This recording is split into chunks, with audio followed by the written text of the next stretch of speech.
In the days following the disaster involving Voi Pass Flight 2283 that crashed in Vinhedo, Brazil, killing everyone on board, the Forensic Medical Institute ruled that the deaths occurred due to the impact of the aircraft with the ground, which was strong enough to cause catastrophic injuries in fractions of a second.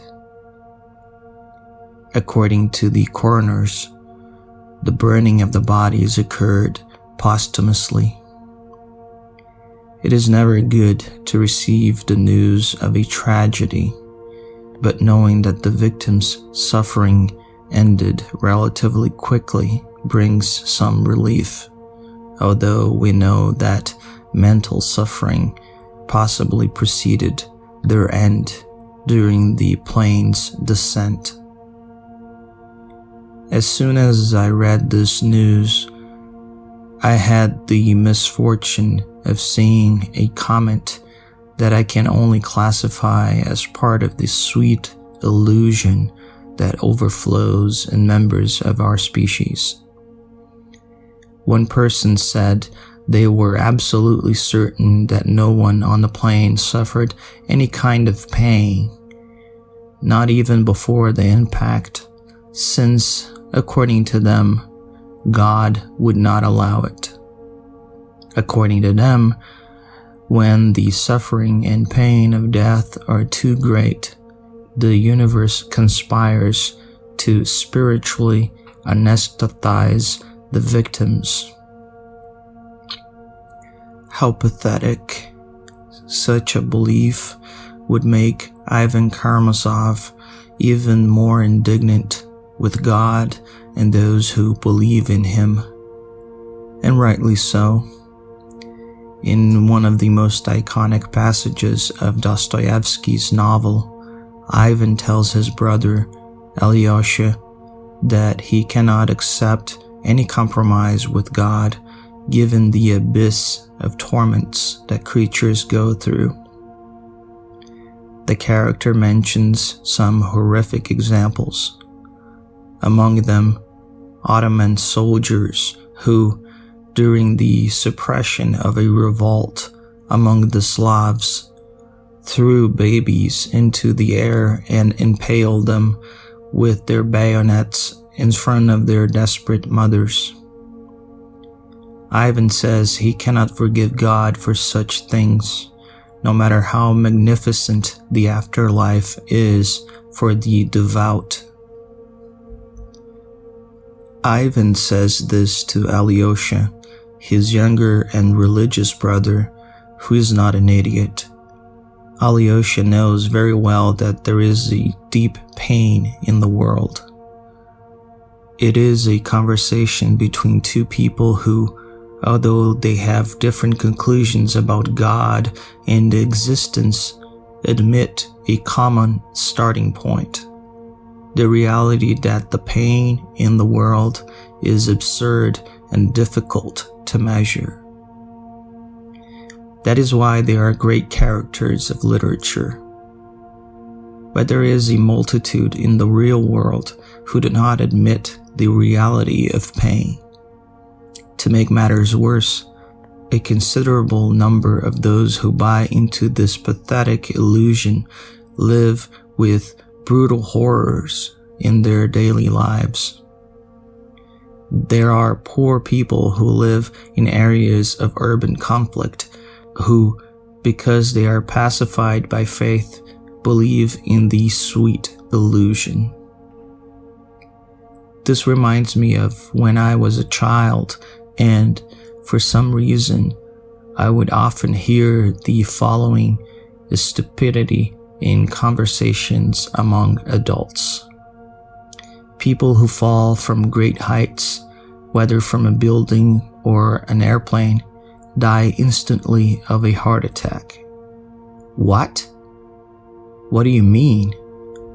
People who have heart attacks feel terrible pain, even when they soon lose consciousness. I remember thinking, as a child, But what about people who skydive? Why don't they die automatically too? It made no sense at all.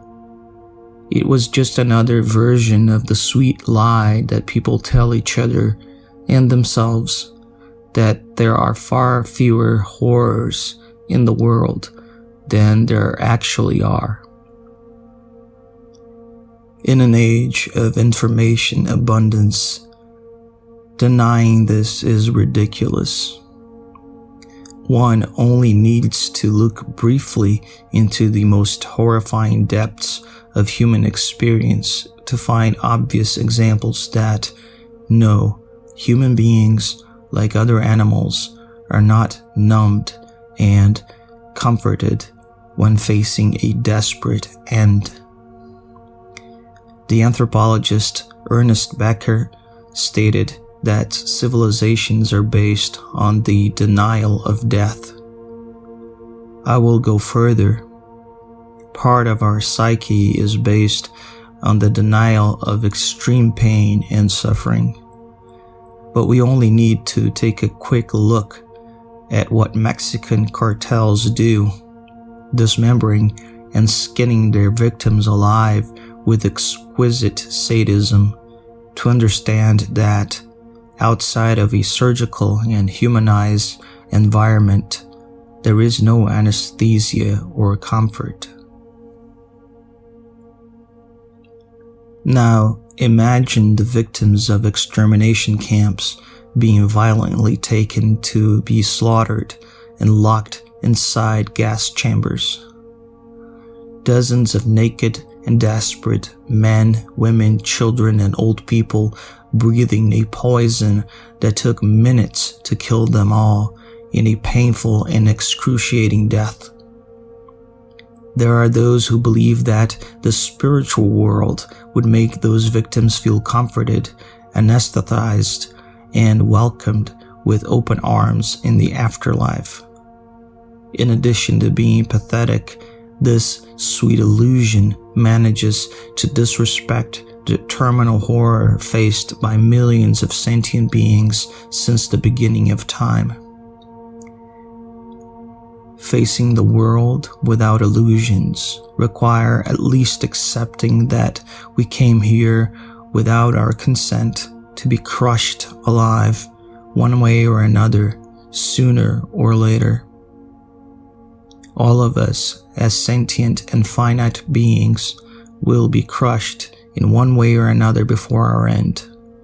Of course, pain and death are not all the same. Dying in a bed, sedated, and surrounded by family or dedicated medical professionals is not the same as being skinned, dismembered, or burned alive. Some are unluckier than others, but we will all be crushed in the end. We are all on a journey towards execution, some in more comfortable seats, yes, but all with one destination. What will change is the manner and time of our deaths.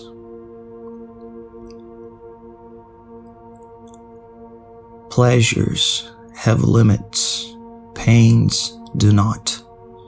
In Tears and Saints, Cioran wrote that the limit of all pain is an even greater pain. Our culinary and orgasmic pleasures have limits, even if some manage to extend them further than others. Pains, on the other hand, only end with unconsciousness, which in many cases takes a long time to arrive, or with the nothingness of death. It is only through idiocy that we are able to deny this.